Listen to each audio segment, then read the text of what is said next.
안녕하세요. 대박플러스의 김보라입니다. 코스피 지수가 2000선을 눈앞에 두고 오늘 하루는 조금 쉬어가는 모습이었습니다. 주말을 앞두고 있는 데다가 그동안 증시를 이끌었었던 외국인들이 오늘은 조금 쉬어갔기 때문인데요. 코스피 지수는 0.6% 하락하면서 1970선으로 금요일장을 마감했습니다. 하지만 상승 탄력은 줄어들 수 있을지라도 위쪽으로 방향을 잡은 방향성은 크게 흔들리지 않을 것이다라는 기대가 더욱더 높아지고 있는데요. 그렇다면 다음 주 시장은 어떻게 흘러갈 것인지 그 증시의 전망과 함께 대응 전략 대박플러스 함께 하시면서 모두 알아가시길 바랍니다. 그리고 오늘 고수들의 투자비법에서 준비한 증시 나비효과 강의도 기대 많이 해주시고요. 오늘은 우진투자컨설팅의 이성규 팀장님과 함께합니다. 팀장님 안녕하세요. 네, 안녕하세요. 네, 그럼 잠시 후에 고수들의 투자비법, 오늘은 이성규의 나비효과에서 본격적인 강의 함께 들어보겠습니다.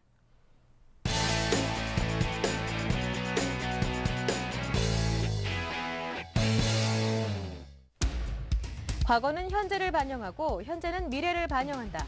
고정관념은 투자시장 최대의 적. 시장은 선을 그리며 움직이지만 그 끝은 점이다. 이성규의 나비효과 지금부터 함께합니다.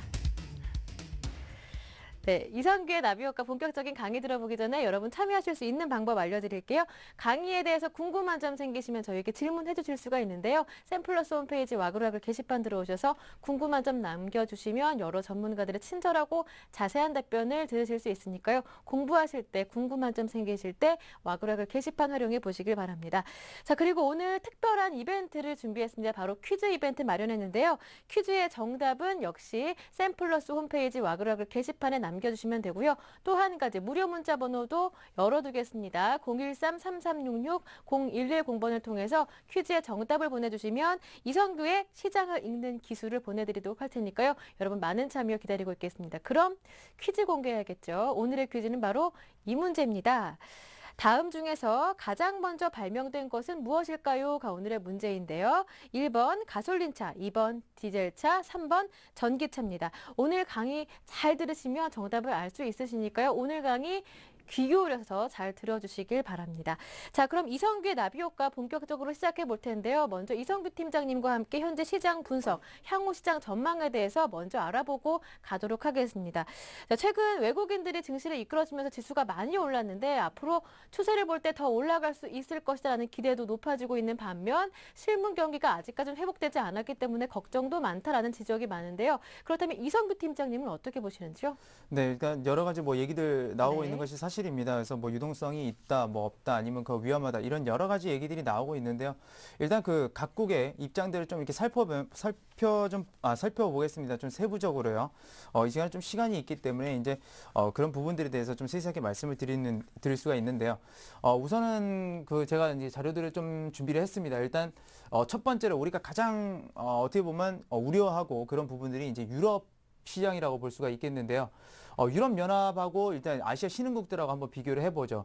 신흥국 시장 같은 경우는 최근에 무슨 일이 있었냐면 우리나라도 네. 마찬가지지만 신용 등급이 상향 조정됐고 유로존 국가 대부분 국가들 같은 경우는 신용 등급이 강등이 됐습니다. 강등이 됐죠. 그러면 당연히 신흥국 시장이 좋은 것 아닌가 이렇게 생각할 수 있을 겁니다. 자, 일단 그걸 말씀드리고요. 그 다음에 FED, Fed라고 하죠. 그래서 1차.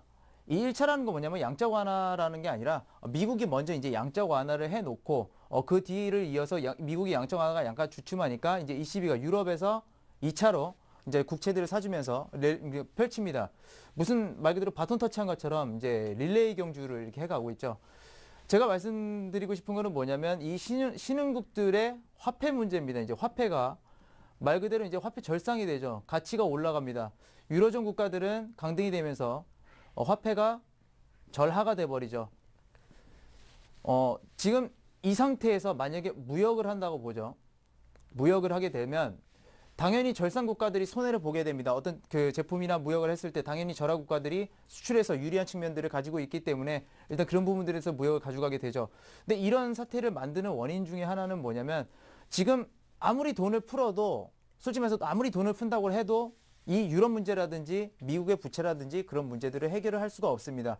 어떻게 보면 굉장히 위험한 순간에 와 있다고 보시면 돼요. 제가 그 구체적인 추가 자료들을 여기다가 실지 못했는데 그런 것들이 좀 이렇게 나타나고 있는 상황입니다. 그래서 유럽 같은 경우는 말 그대로 통화로는 통화 자체로는 이제 해결 못 합니다. 말 그대로 재정 정책이라든지 자연스럽게 무역을 통해서 흑자를 내야죠. 그렇기 때문에 아마 이런 상황이 지속되게 됐을 때는 이런 표정, 여기 이게 스마일 표시를 좀 해드렸는데 이런 표정을 좀 짓고 있지 않을까 그렇게 좀 생각을 하고 있습니다. 그렇기 때문에 뭐 그렇게 지금 신흥국 시장들이 좋다고 볼 수 없는 거고요. 그다음에 이번에 중국으로 한번 가보죠. 중국은 우리가 전부 다 그럽니다. 중국 긴축 안 하는데 그러면 너도 나도 막 매수하고 뭐 난리도 아니다. 증시 막 급등하고 막 그러죠. 중국 볼까요? 중국 세계 공장입니다. 세계 공장입니다. 공장이자 대소비 국가죠. 세계에서 최고의 그 소비를 합니다. 그래서 긴축 완화가 하는데 자, 세계 경제를 위해서 그 중국이 뭐 긴축 완화를 한다? 여기는 뭐 제품도 만들고 소비도 해주고 중국이 무슨 봉사기관도 아니고 무슨 긴축 완화가 세계 경제를 위해서 할까요? 그렇지는 않다고 보고 있어요. 뭐냐면 신흥국들의 자금이 아까 앞에서 말씀드렸던 거예요. 신흥국들로 계속해서 들어오다 보니까 화폐가 절상이 돼버리고 그렇게 되다 보니까 이제 신흥국 자금의 유입이 경계가 됩니다. 왜 이걸 경계를 하게 되냐면 많은 자금이 들어온 것은 당연히 많은 자금들이 나중에는 빠져나가게 돼 있습니다. 그런 것들을 경계하는 거죠. 그래서 중국이 하고 있는 것이 뭐냐면 특징적인 게 있습니다. 딱 두 가지인데요. 내수 활성화입니다. 그러니까 외부 경기에 영향을 받지 않으려면 일단 첫 번째로 내수를 활성화시켜야 되죠. 그리고 최근에 보면 중국인들이 해외 명품이라든지 이런 것들을 소비를 굉장히 많이 합니다. 왜 할까요? 말 그대로 자금이 들어왔으면 내수 활성화를 시키지 못한다면 내수가 어느 정도 한계에 달하면 이 중국으로 들어온 자금들을 다시 퍼내야 됩니다. 퍼내야지만 향후에 이런 무역에서 그러니까 원화 가치가 절상이 안 되는 거죠. 원화 가치가 절상이 안 되도록 중국 내에서 그런 달러 자금들을 계속해서 빼내야 됩니다. 들어온 만큼 계속해서 빼내야만 이런 일을 안 당할 수 있다라는 거죠. 그래서 중국은 계속해서 이런 식으로 방어를 해가고 있는 입장에서 좀 이렇게 보이고 있습니다. 그래서 일단은 유럽하고 중국을 먼저 이렇게 좀 살펴보겠고요. 또 계속해서 이어지고 있습니다. 이번에 미국 한번 보죠. 미국이 세계 패권을 지금 잡고 있는 거 맞죠? 이 나라는 달러라는 아주 강력한 기축 통화를 갖고 있는 나라죠. 근데 유독 그 중동 지방의 유가에 대해서 굉장히 좀 민감하고 그쪽과 그것 때문에 많은 전쟁도 합니다. 왜냐면 그것들 유가 때문에 뭘 하지 못해요. 미국이 뭐 하고 싶어도 맨날 걸고 넘어지는 게 유가 이런 문제죠. 특히나 유가가 크게 올라갔을 때 미국이 긴장하는 이유는 당연히 그렇게 하면 중동 지방으로 돈이 많이 들어가게 됩니다. 돈이 많이 들어가게 되면 거기는 무기도 생산하고 그러면서 자꾸 미국을 위협하겠죠. 그렇기 때문에 그런 것들 때문에 유가에 대해서 굉장히 좀 민감한데 그래서 골칫거리 이 중동을 무너뜨려 버렸어요. SNS 하나 갖다가 민주화 운동 일으킨 다음에 그 다음에 무너진 상태에서 현재는 계속 갑니다. 자, 이란 제재를 계속해요. 계속 하는데 요즘에 유가 추이 보세요. 옛날 같아서 이 중동 문제 터지고 그랬으면 벌써 막 150달러, 120, 200달러 막 이렇게 올라가야 됩니다. 근데 왜 그래요? 안 올라갑니다. 지금 안 올라가요. 그만큼 양적 완화라는 부분들 그리고 이 중동의 유가라는 부분들이 양적 완화라는 부분들에 대해서 별로 이렇게 크게 반응을 안 한다는 거죠. 그러니까 미국은 일단 유가 부분에 대해서 어떻게 보면 약간은 참 자유를 찾았다. 그래서 약간 좀 한숨 돌리고 있는 그런 수준이다라고 볼 수 있겠어요. 근데 그렇죠. 미국도 원유를 생산을 하는데 왜 그럼 중동한테 그렇게 흔들리냐? 그렇게 물어보시는 분들도 계세요. 유가는 크게 세 종류가 있습니다. 두바이유가 있고요. 그 다음에 미국의 그 웨스턴 텍사스 쪽에 있는 바로 WTI라는 게 있습니다. 여러분들 많이 들어보셨을 거예요. 그리고 하나가 저기 북쪽에 있는 브렌트유라고 그러죠. 북해산 원유인데 이 세 가지가 있는데 여기는 거의 이거는 그렇게 쓰인다기보다는 질이 안 좋고요. 이게 질이 가장 좋습니다. 중동 지방에 있는 기름들이 가장 좋아요. 원유들이. 그렇기 때문에 이 부분을 가장 많이 쓰기도 하고 그래서 바로 이 부분에 대해서 미국은 계속해서 좀 이렇게 흔들고 그런 양상들을 계속해서 좀 보였던 겁니다. 자, 그 다음에 이제 큰 나라들 봤으니까 우리나라 이제 한번 보죠. 우리나라를 보게 되면 최근에 역시나 우리나라 신흥국, 성장 신흥국으로서 신흥 등급이 상향 조절됐죠. 그 다음에 한미 FTA 발효됐습니다. 자금이 이렇게 들어오는 것은 물론이고요. 자, 들어오는 것은 당연히 많아지죠. 신용 등급이 상승되고 발효되면서 어떻게 됩니까? 물류 이동 많아진다고 이렇게 말씀을 드렸어요. 그러면 자금의 이 회전 속도가 굉장히 빨라집니다. 그러면서 어떻게 되냐면 원화 가치가 절상이 되겠죠. 원화 가치가 절상이니까 환율 하락이 되게 되면 증시는 올라가게 됩니다. 증시는 올라가는데 거기서부터 뭐가 생겨요? 무역 수지가 악화되죠. 최근에 계속 기사 나오고 있죠. 우리나라 무역 수지 뭐 악화된다고 그런 얘기들 나오고 있습니다. 그렇기 때문에 신용등급 그러니까 상향 조정이라든지 그런 것들은 별로 좋다라는 게 아니에요. 겉으로만 보이는 것만 지금 봐서는 그렇게 좋지는 않습니다. 자, 이런 상태입니다. 그래서 이런 것들이 장기적으로 이어지게 되면 어떻게 되냐면 우리나라가 조금 위험해질 수도 있다라는 거예요. 자, 대표적인 그 투자 대가들, 제가 조지 소로스 굉장히 좋아하는 사람입니다. 굉장히 좋아하는 사람이에요. 아시는 분들 그냥 아실 텐데 지금 이탈리아 최근에 국채 베팅했죠. 한간에는 그런 말도 들었어요. 조지 소로스가 드디어 늙어가지고 노망이 들었나 보다. 이탈리아 국채에 베팅을 하고. 아니에요. 앞에서 한 얘기들 한번 쭉 연결해서 한번 보세요. 지금 유럽 같은 경우는 오히려 이익이죠. 신용등급 하향 조정돼서 지금 계속해서 무역 수지는 조금씩 그렇게 가파르진 않지만 좋아지죠. 그렇게 됐을 때는 당연히 재정 상태도 유로존 국가들은 물론 중간에 무슨 문제가 터질지 모르겠지만 향후에 좋아지게 될 겁니다. 그랬을 때 지금 이탈리아 국채가 금리가 제가 지금 최근에 못 봤는데 한 7% 된다고 가정을 하죠. 그러면 이게 재정 상태가 좋아지게 되면 당연히 금리를 적게 지불합니다. 적게 지불해서 뭐 4%대, 뭐 3%대 이렇게 내려간다 칠게요. 채권 가격이라는 것은 금리랑 반대로 움직입니다. 그렇기 때문에 채권 가격이 높아지죠. 그러면 조지 소로스는 어떻게 될까요? 어마어마한 차익을 볼 겁니다. 이 퍼센트테이지로 올라가게 되면. 굉장히 똑똑한 사람이에요. 이 사람이 괜히 노망 들었다 그런 얘기인데 그런 건 아닙니다. 그 다음에 워렌 버핏 한번 볼게요. 자, 미국 경제에 살아나는데 굉장히 자신감을 가지고 있죠. 미국 경제는 회복할 것이다. 그런 말을 했어요. 근데 그 당시 보게 되면 뭐가 있었냐면 중동 문제가 어느 정도 끝났습니다. 그러니까 유가에 대해서 흔들리는 부분들이 미국에 없다라는 거죠. 근데 한마디는 했어요. 유럽 위기가 전 세계, 미국뿐만이 아니라 전 세계 경제를 침체시킬 수 있다. 왜 그러냐면 그 지금 분위기가 또 굉장히 이상한 게 뭐냐면 이 유로존의 채권들 그런 것들을 많이 가지고 있는 기관들을 보게 되면 유럽과 미국의 은행입니다. 지금 유럽하고 미국의 은행들 뭐 지금 보면 저도 이제 그런 월스트리트 저널이라든지 그런 것들을 이제 밤에 들어가서 보는데 금융주도 뭐 유동성 장세 나온다고 굉장히 좋게 평가들을 하더라고요. 근데 여기가 가지고 있는 부실 채권들이 지금 아직까지도 있습니다. 그러니까 2007년부터 이어온 그런 것들, 이런 것들이 만약에 터지게 됐을 때는 무슨 일이 일어나냐면 2008년도에 그런 우리나라 미국발 금융위기 같은 경우는 상대가 안 될 정도의 그런 규모로 터질 가능성이 높아요. 왜냐하면 그때는 미국 금융만 좀 직결되어 있다고 한다면 지금 미국 금융뿐만이 아니라 유럽 금융 그리고 유럽 국가들까지 연결되어 있는 겁니다. 2008년의 폭락과는 비교도 안 될 정도예요. 그래서 이걸 막기 위해서 유럽이나 미국의 은행들을 막기 위해서 뭘 하고 있냐면 ECB를 지금 밀어붙이죠. 계속해서. 그리고 ESM을 조기 출범을 시켜버립니다. 조기 출범을 시켜가지고 사라 이거죠. 국채를요. 왜요? 지금 유로존 국채들 만약에 무너지게 되면 다 무너집니다. 전 세계 다 무너져요. 그렇기 때문에 하라는 겁니다. 그만큼 여기서 가지고 있는 부실 자산들이 많다라는 거죠. 그래서 이런 것들을 보고서 이제 결론을 내려드린다고 한다면 유동성 장세라는 건 맞습니다. 지금 유동성 장세인데요. 실물 경기가 살아나지 않으면 다시 무너집니다. 다시 무너지는데 그 폭은 엄청나게 깊을 가능성이 굉장히 높고요. 최근에 루빈이라든지 이런 사람들, 그러니까 대표적인 닥터둠이라고 그러죠. 비관론자들이 말하는 것들이 바로 이런 것들입니다. 이렇게 되기 때문에 굉장히 위험성이 크게 빠질 수 있다라는 겁니다. 그래서 지금 이건 뭐냐면 여러분들이 한번 잘 생각해 보세요. 여러분들이 빚을 지고 있는데 대출을 받았단 말이죠. 대출을 받아서 장사를 잘했어요. 장사를 잘하면 당연히 빚도 청산하고 다 해갈 수 있습니다. 만약에 그러니까 대출을 받았는데 장사 못했으면 여러분들 더 큰 빚이겠죠. 그거는 똑같은 상태예요. 유럽이. 그러니까 유동성이다. 이제는 간다. 증시 간다. 그거는 솔직히 지금 모릅니다. 1분기 진압하고 2분기 진압보고 전부 다 체크를 해봐야 돼요. 지금 와서 2000선 넘어간다. 2000선 넘어갈 수 있죠. 그게 중요한 게 아닙니다. 2000선에 갔다가 1000포인트까지 떨어지면 어떡할 건데요. 그렇잖아요. 항상 그렇습니다. 지금은 아무도 몰라요. 그러니까 그런 것들 여러분들 너무 그런 거 믿으시면서 베팅을 뭐 강하게 한다든지 그런 거 할 만한 지금 장세는 아닙니다. 대략적으로 봤을 때는 저는 하락할 확률이 굉장히 높다라고 그렇게 생각을 해요.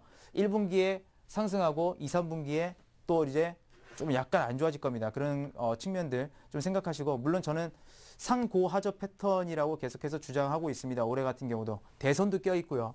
대선에 있던 해들은 대부분 상고하저였습니다. 이런 부분들도 있고, 그러니까 이런 부분들 참고하셔서요 좀 하시기 바라겠고, 물론 상저하고가 틀린 건 아닙니다. 누가 맞는지는 그 연말 지나보면 알겠죠. 근데 이런 부분도 있다라는 거, 너무 한쪽으로만 치우치지 말라는 거, 이것도 보고 저것도 보면서 판단은 여러분들이 잘 이렇게 내리시기 바라겠습니다. 네, 누군가 뭐 이런 예를 들기도 하더라고요. 증시와 경제를 개를 끌고 산책하는 주인이라고 비유를 들기도 하는데요. 개가 산책을 할 때 주인보다 먼저 앞서서 갈 수도 있지만 결국 주인이 잡고 있는 그 끈의 범위를 벗어날 수는 없고요. 결국 개는 주인 쪽으로 돌아오게 된다라고 하는 건데요. 하루속히 좀 실물 경기가 빠르게 회복했으면 하는 바람입니다. 강의 들어보기 전에 오늘 퀴즈 이벤트 다시 한 번 더 소개해드리도록 하겠습니다. 오늘부터 금요일마다 함께하는 퀴즈 이벤트인데요. 퀴즈 문제는 바로 이것입니다. 다음 중에서 가장 먼저 발명된 것은 무엇일까요?가 오늘의 문제인데요.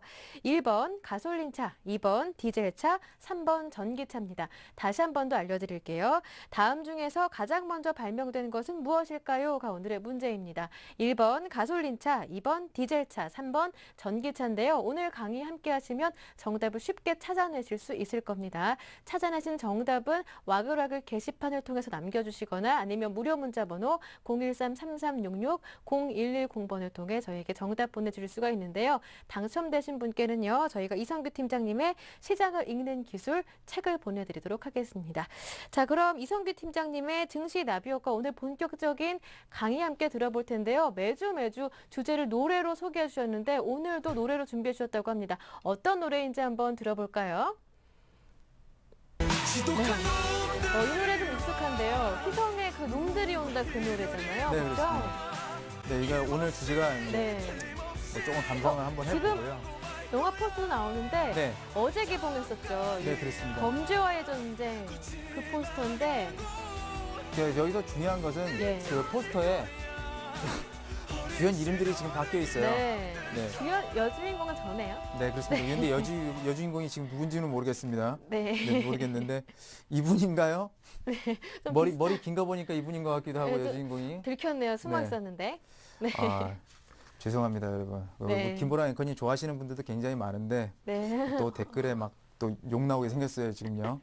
네, 자. 이렇게 해서 오늘 주제 한번 들어봤어요. 오늘 주제가 놈들이 온다. 휘성의 놈들이 온다 노래로 소개해 주셨고 또 영화 포스터도 함께 성 있게 준비해 주셨네요. 범죄와의 전쟁 포스터로 같이 소개해 주셨는데 이 범죄와의 전쟁 어제 또 개봉을 했잖아요. 영화 내용 보면 뭐 제목에서 쉽게 알 수 있듯이 범죄 드라마인데 오늘 도대체 어떤 내용을 준비해 주셨길래 이렇게 주제를 뽑아주셨을까 굉장히 궁금해지거든요. 이번 주의 주요 기사 들어볼까요? 네, 일단 앞서서 말씀드렸던 것처럼 이번 주에 그 제목은 역시나 놈들이 온답니다. 굉장히 어떤 놈들이 오는지 한번 보죠. 네. 자, 첫 번째 그 기사를 한번 보도록 하겠습니다. 일단 첫 번째 기사가 나왔어요. 자, 어떤 스마트폰이든 방수 가능합니다. 그래서 방수 스마트폰이 나온대요. 여러분들한테 굉장히 희소식이죠. 아마 여러분들 그런 경우 굉장히 많았을 겁니다. 뭐 어디 놀러 갔을 때 그냥 주머니에 핸드폰 두고 나갔다가 그러니까 여름철에 그러니까 계곡 같은 데나 바닷가 놀러 가서 갑자기 그냥 친구들 들어가니까 그냥 시원해 보이고 좋아서 아무 생각 없이 그냥 주머니에 핸드폰을 넣고 들어가는 거죠, 물속으로. 저도 그런 경우 굉장히 많았어요. 그래서 핸드폰 물론 버리진 않았고 뭐 말리느라고 고생하고 막 그랬었던 적이 있는데 이제 그런 것들이 나온다고 합니다. 나오는데 요즘에 보니까 방수폰에 대해서 누가 많이 신경 쓰고 있냐면 바로 지금 현재 스마트폰의 그 선두주자라고 할 수 있는 삼성이 당연히 있죠. 우리나라의 그 대표 기업이고, 자, 삼성전자가 있고요. 그 다음에 역시나 대표 주자를 하고 있는 애플입니다. 이 두 기업이 이 방수폰에 대해서 굉장히 관심이 많이 가지고 있어요. 왜 그럴까요? 그 방수폰이라는 게 그러면 일부 사람들은 그렇게 얘기하더라고요. 이거 개발 안 될 거다. 왜요? 방수폰이 개발해서 핸드폰 고장이 안 나면 삼성전자나 애플은 못 팔지 않냐라고 해서 그거는 굉장히 단편적인 생각이죠. 사람들한테는 그렇지 않아요. 사람들은 물에 들어가면 또 그걸 고치러 오고 또 그런 경향도 있죠. 그렇기 때문에 웬만하면 기기를 좀 튼튼하게 만들고 오래 사용하게 하려는 그런 경향도 있습니다. 하지만 역시나 그게 다가 아닙니다. 일단은 뭐 기사들 이렇게 보게 되면 지금 현재 여기서도 지금 사전에서 보이는 거 지금 뭐 수영장에서 있는 것 같은데요. 수영장에서 저렇게 물기가 있는 손으로 스마트폰을 만지고 그럽니다. 자, 이런 것들 방수폰이 나온다라는 거. 이거는 왜 제가 지금 약간 설명을 더 안 드리고 있냐면 다음 기사랑 좀 연결되는 거라서 그렇거든요. 그렇기 때문에 여기서 다음 기사를 한번 좀 볼게요. 다음 기사가 뭐냐면 미래 고속도로 앞차 따라 자동으로 이제 달린다라고 하는 그런 기사가 나왔는데 여기서 보면 저 앞에 트럭이 있고요. 그다음 뒤에 그 세대 승용차가 있습니다. 이게 지금 뭐냐면 지금 아마 여러분들 이게 무슨 그림일까? 그래서 기사를 이렇게 보게 되면 여기 뭐 90km로 달리는 트럭 뒤를 따라서 세대의 승용차가 6m 간격을 두고 따라 붙었지만 뭐 승용차들 운전자들은 앉아만 있을 뿐 뭐 운전대를 잡거나 페달을 밟을 필요도 없었다. 이거 왠지 어디서 좀 많이 들어본 것 같지 않나요? 네. 아마 강의 시간에 몇 번 얘기를 했었을 겁니다. 물고기 생각나는. 그렇죠. 물고기들이 이동하는 것처럼 자동차들이 이제 그렇게 이동한다 그러죠. 저는 이번에 이 기사가 나오면서 그 생각이 들었어요. 내 이제 작두를 탈 때가 왔구나. 이제 작두를 진짜 타야 되는데 작두 잘못하다가 발도 비고 그런다니까 좀 연습 좀 하고 이제 타야겠다. 그래서 제가 조만간 사라질 수도 있습니다. 이제 다시 작두 타러 머리에 띠 두르고 그러고 있을 수 있어요. 네. 아무튼 기대하겠습니다. 농담이고요. 기대는 하지 마시고요. 이런 일들이 벌어진다는 겁니다. 네. 자, 근데 앞에 얘기를 제가 안 드렸어요. 앞에 뭐가 있기 때문에 제가 앞에 설명 안 드렸는데 왜냐면 자요. 아까 제가 한마디 설명드린 게 있습니다. 분명 방수폰 그런 거 개발하게 되면 애플이나 삼성의 이익은 안 좋아지지 않냐. 자주 고장나고 그래야 자주 교체하지 않냐. 근데 자, 스마트카라는 거는 분명 IT라는 것과 연결이 되게 됩니다. IT가 들어간다는 얘기는 뭐냐면 과거에는 그냥 자동차가 바퀴 달고 달렸다고 한다면 이제는 전자기기들이 많이 들어간다는 거예요. 그 내부에. 그럼 스마트폰은 물에 떨어뜨렸습니다. 물에 떨어뜨렸어요. 그냥 고장나요. 통화 안 해요. 그럼 많은 거예요.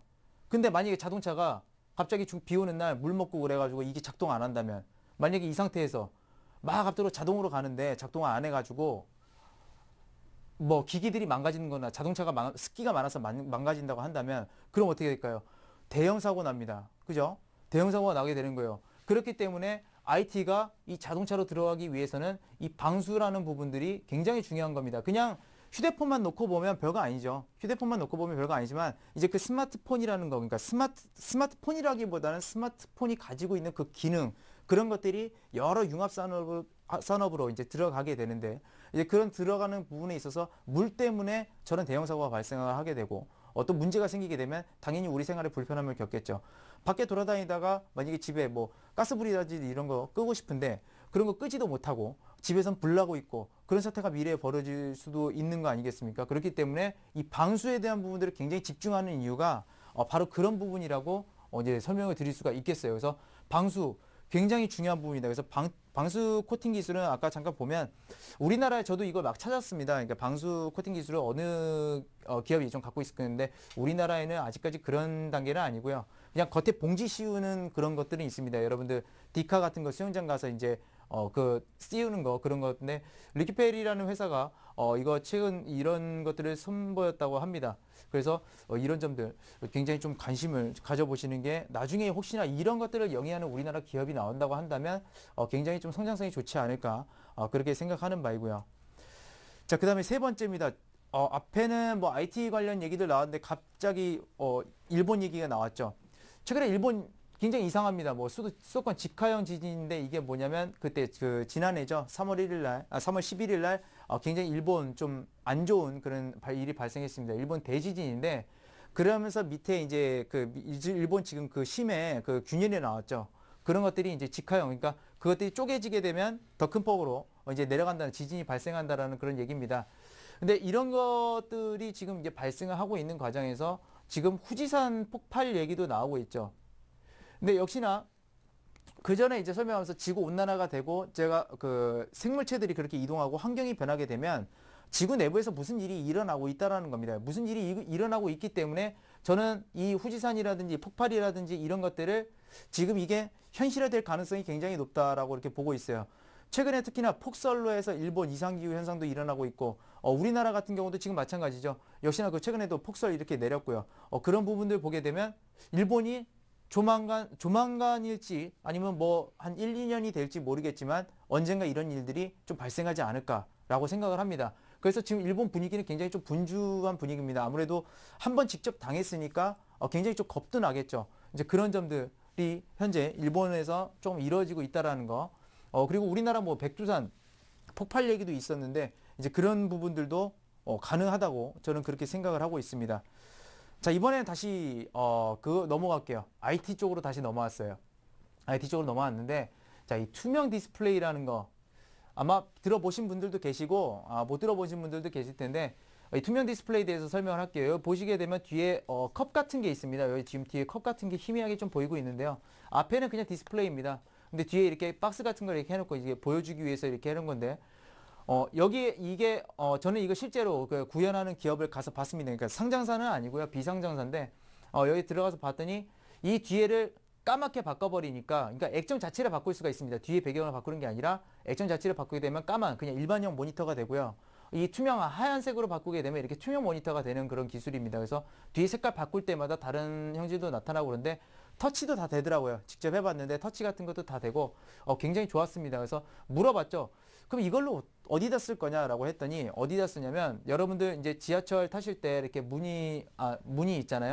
이렇게 문이 있으면 옆에 이렇게 공간이 있습니다. 그래서 뭐 여기 비상출구해서 이렇게 있는데 이 공간에다가 이런 투명 디스플레이를 끼우는 거죠. 뭘 할까요? 여기다가 광고를 하는 겁니다. 광고. 굉장히 좋겠죠. 그리고 지하철에서도 터널들 이동할 때 지하철에 물론 창문들이 이렇게 있습니다. 창문들이 있는데 창문들에다가 역시나 이런 것들을 연결해 가지고 거기다도 광고를 할 수가 있죠. 투명 디스플레이 장점은 뭐냐면 앞에 광고도 보이지만 투명하기 때문에 반대편에 있는 것도 보인다라는 거예요. 그래서 창문으로 그렇게 하기에 굉장히 좋겠죠.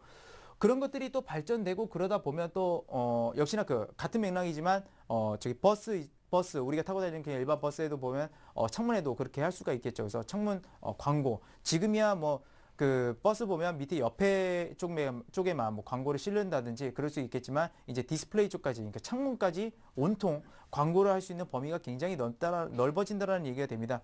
그래서 이런 투명 디스플레이 같은 경우는 역시나 향후 성장 가능성이 또 상당히 높은 그런 그 기술이라고 또 볼 수 있겠고요. 그래서 오늘 제가 이렇게 준비한 기사들은 바로 이런 것들이다. 그리고 이런 것들에 대한 향후의 전망들을 좀 말씀을 드렸습니다. 네, 이렇게 이번 주 주요 기사들을 뽑아서 소개해 주셨는데요. 이번에도 뭐 내용들이 미래 산업이라든지 뭐 일본제에 나오는 거 보니까 자연재해에 대한 내용도 조금 담겨 있었고요. 하지만 아직까지는 이번 주 오늘 이 시간에는 어떤 내용을 뽑아 주실지 감은 잘 오지 않습니다.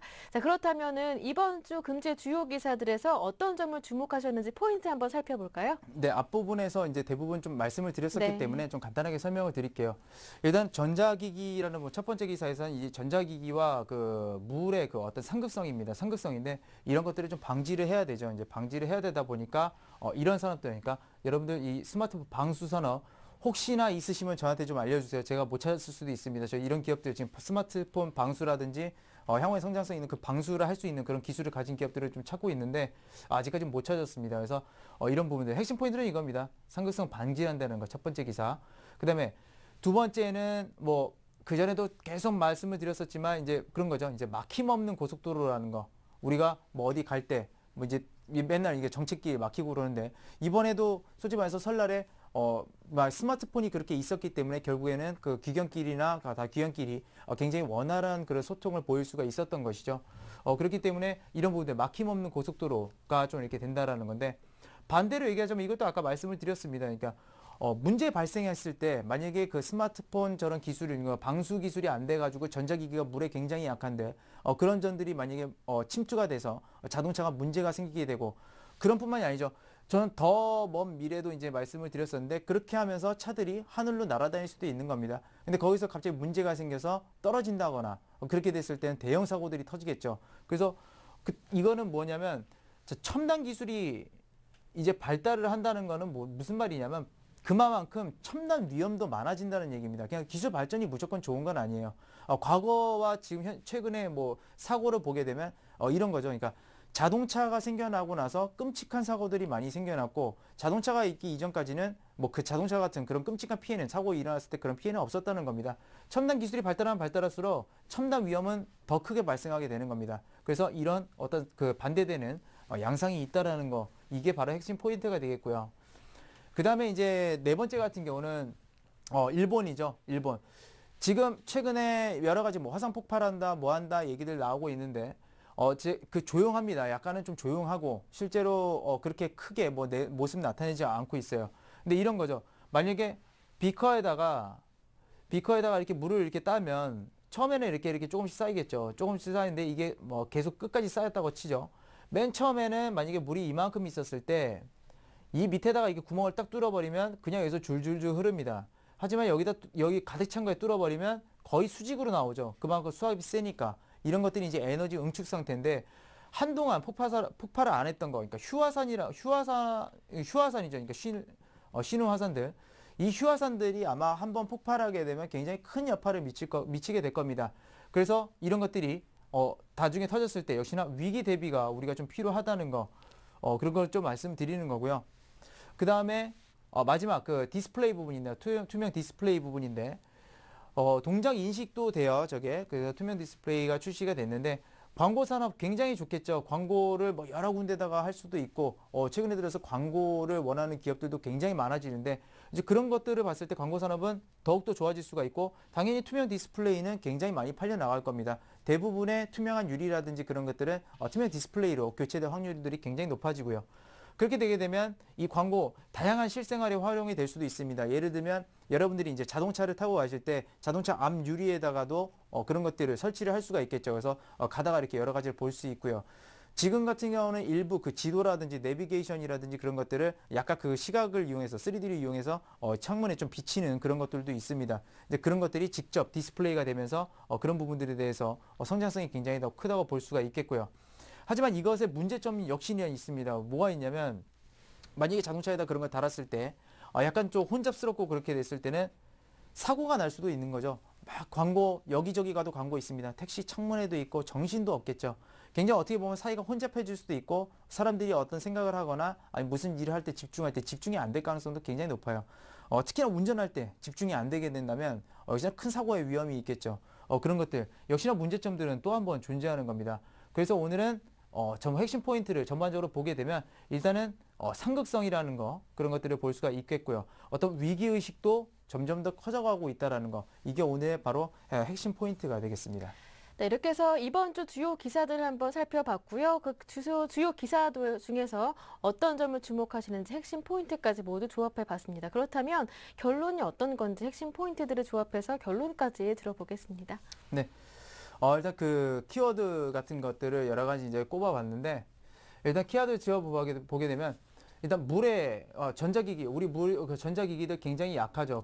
그런데 아까도 말씀드렸던 겁니다. 이제 만약에 이런 일들이 스마트카에서 이런 일이 만약에 발생을 하게 되면 대형 사고가 역시나 발생을 한다는 겁니다. 대형 사고가 발생을 하게 되는데 이런 것들 스마트카에서 이런 사고들이 발생을 하고 문제가 계속해서 생기게 된다고 한다면 당연히 무슨 조치를 취해야겠죠. 그런 것들을 첫 번째로 이제 막을 수 있다라는 것은 바로 아까도 말씀드렸던 바로 방수 부분입니다. 일단 전자기기의 그 취약한 부분들을 좀 많이 방어를 해줘야 된다라는 것이고요. 자, 오늘 아마 좀 많이 기다리시지 않았을까 그렇게 생각을 하는데 네. 자, 전기차가 먼저인가 가솔린차가 먼저인가 또 하나 써요. 그냥 이제 들켰네요. 디젤차가 아니라는 걸 일단 들켰어요. 네. 자, 힌트 지금 벌써 하나 나갔습니다. 하나 제외하시고요. 자, 이 얘기에 대해서 한번 해볼게요. 자, 전기차가 먼저인가 그래요. 가솔린차가 먼저인가 한번 따져볼게요.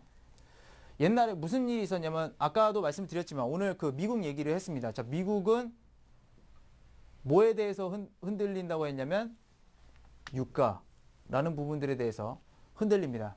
그런데 미국이 그렇다고 해서 그 유가 부분은 원유 부분, 그러니까 원유죠. 원유에 대해서 생산을 안 하는 생산을 안 하는 나라도 아니에요. 그런데 과거에 같은 경우 실제로 어땠냐면 그러니까 원유를 팔아야죠. 석유를 팔아야 됩니다. 그래야 돈이 되죠. 가장 많은 돈이 됐던 거는 분명히 석유가 맞습니다. 검은 황금이라고 불렀을 정도죠. 그럴 정도로 그러니까 원유라는 거, 이 석유라는 것은 굉장히 어떤 나라의 부를 만들어내는 거였습니다. 근데 이걸 못 쓰게 한다고 가정을 하죠. 원유를 못 쓰게 하면 어떻게 됐을까요? 미국이 그렇게 강대국이 될 수도 없었을 거예요. 아마 강대국이 될 수도 없었을 거고 중동도 그러지도 못했을 겁니다. 아마 저 석유라는 부분들에 대해서 석유에 대해서 전쟁이 많이 일어나죠. 그래서 결론부터 말씀을 드리게 되면 많은 분들이 가솔린차가 먼저 발명된 줄 아시는데 원래는 전기차가 맞습니다.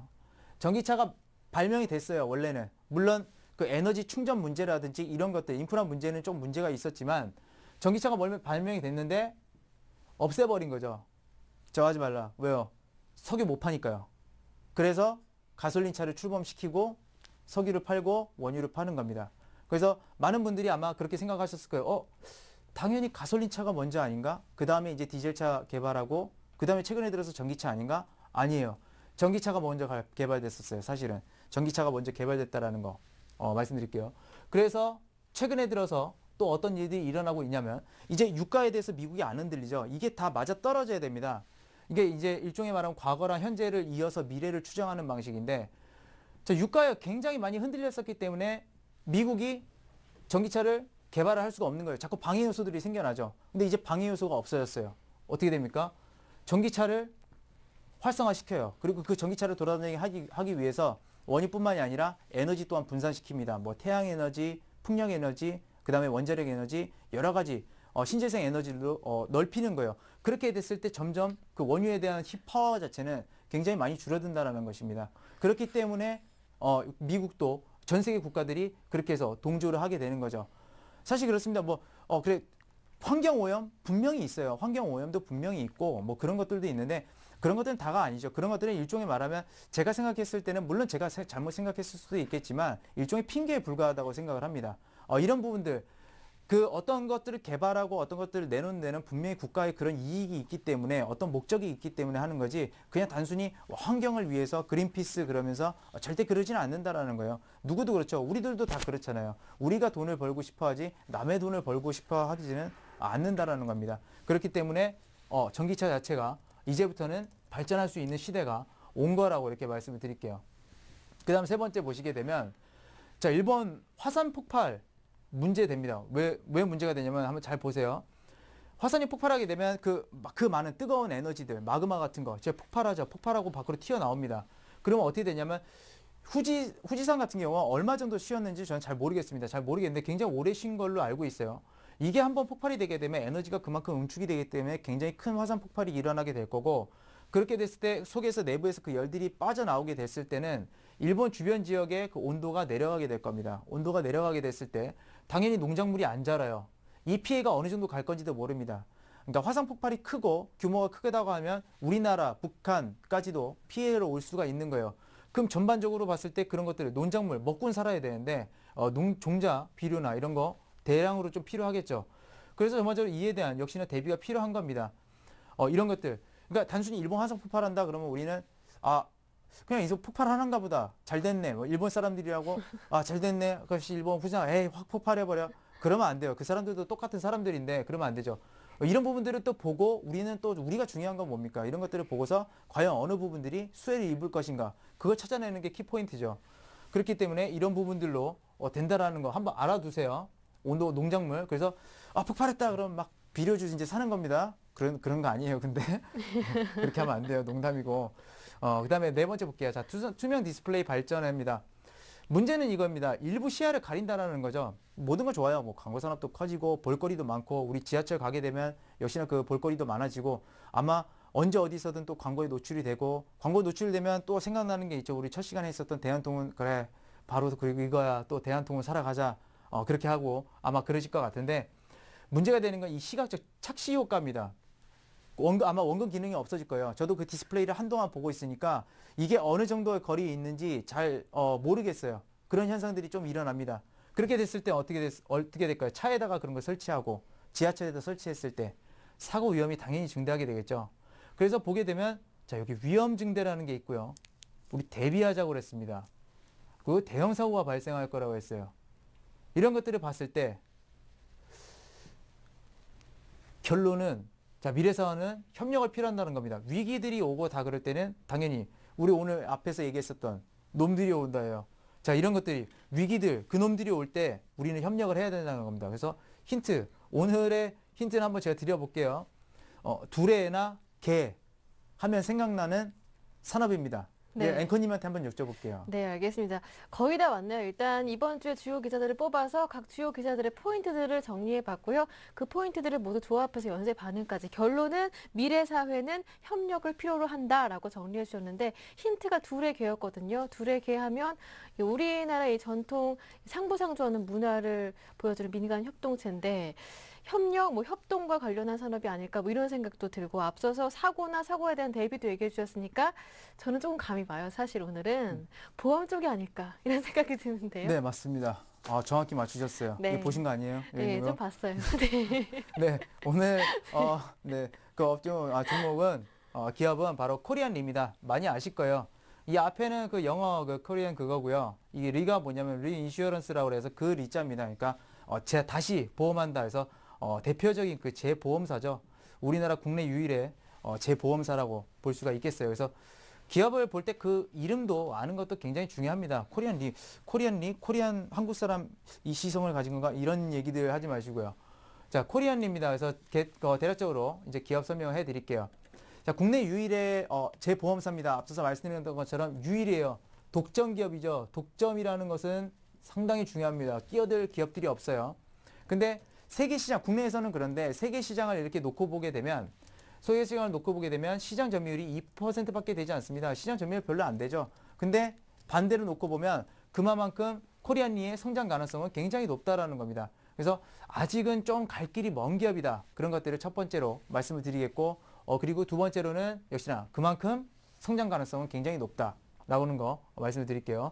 그래서 최근에 무슨 얘기들이 나오냐면 우리나라 그 재보험사들, 우리나라 재보험사의 그 비중을 늘린다. 정부에서 적극적으로 좀 이렇게 하겠다고 했습니다. 왜냐하면 우리나라 그 웜수보험사라는 게 뭐냐면 일반 생명보험사나 이제 화재보험사 그런 것들을 말하는데 그런 것들이 이제 외국의 재보험사들이 아무래도 크고 그러다 보니까 이제 그쪽으로 돈을 좀 많이 밀어주고요. 그러다 보니까 비용도 많이 나가고 그래요. 그러다 보니까 우리나라의 재보험사를 키워서 그런 부분에 비용을 좀 감소하고 오히려 우리가 외국에 있는 그런 어떤 재보험료를 받아오자라고 해서 이렇게 정부에서 지금 추진을 하고 있는 그런 상태입니다. 자, 근데 최근에 그 코리안리가 문제가 좀 생겼어요. 뭐가 생겼냐면 태국 홍수 발생을 해서 문제가 생겼죠. 재보험이 발생합니다. 재보험. 이건 재보험이고요. 이제 재해가 발생했어요. 재해가 발생을 하게 됐는데 이 재해가 발생을 하다 보니까 역시 코리안리가 이쪽에 이제 재보험에 대해서 허락을 해줬죠. 그러다 보니까 태국 홍수가 딱 터져서 손실이 나는 겁니다. 손실이 나는데 우리 항상 한 것만 보면 돼요. 영업이익이 감소했어요. 이번에 코리안리 영업이익 좀 큰 폭으로 감소를 했습니다. 근데 중요한 건 뭐냐면 이러면서 태국 홍수 앞에서 말씀드렸던 일본 대지진이라든지 그런 것들 얘기들 나오면서 역시나 그 재보험의 중요성이 굉장히 높아지는 겁니다. 오늘 전반적인 이야기들이 뭐였습니까? 위기죠. 위기 그런 것들 대비하자 다 이런 거죠. 전 세계 동향은 다 그런 쪽으로 가게 될 겁니다. 자, 이상기후 현상 증대. 자, 원인은 지구온난화. 자, 지구온난화에서 모든 것들이 시작됩니다. 그렇기 때문에 역시나 대책이 필요하다는 거. 그래서 어떻게 됩니까? 자, 신재생 에너지 같은 거 계속적으로 밀어붙이고요. 되든 안 되든 밀어붙이고 이런 것들 재보험의 중요성들은 장기적으로 계속 커진다라는 그런 얘기가 됩니다. 그래서 이런 부분들 봤을 때 단기적인 물론 장기적으로도 어려움을 이겨내는 방법. 그렇죠. 뭐 일본 대지진 났을 때도 우리나라 사람들 건너가서 그거 다 도와주고 그렇게 했죠. 협력입니다. 협력 대표 산업은 뭡니까? 보험이에요. 보험인데 그래 이것만 갖고 안 되겠죠. 당연히 안 됩니다. 자, 고령화 사회 지속되죠. 고령화 사회가 지속이 되는데 이게 굉장히 오늘 중요한 겁니다. 여기서 이게 무슨 의미인지 잘 모르실 거예요. 각국 정부보다 보험사의 자금력이 더 우세해질 것이다. 한번 이 부분에 대해서 좀 더 말씀을 드려볼게요. 우리 지금 현재 그 인구 구조 자체가 어떻게 되어 있냐면 과거에는 이런 식으로 돼 있었죠. 피라미드 형태죠. 그러니까 고령화 인구가 적고 밑에 인구가 많아서 점점점 되는데 지금은 이렇게 됐다가 미래에는 이런 역방향으로 되게 되겠죠.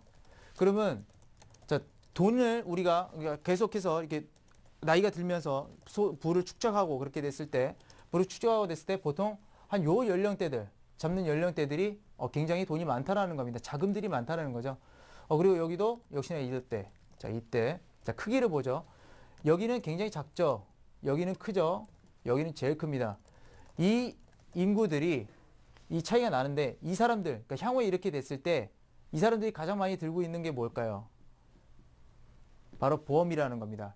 그러면 각국 정부 같은 경우도 물론 세금 걷고 그런 거 돈 많겠죠. 근데 인구가 이쪽으로 많아지게 되면 뭐 이 보험사 저 보험사 해가지고 보험 시장이 전반적으로 커진답니다.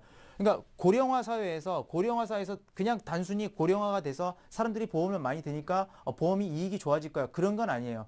그런 건 아주 단순한 원리고 바로 이겁니다.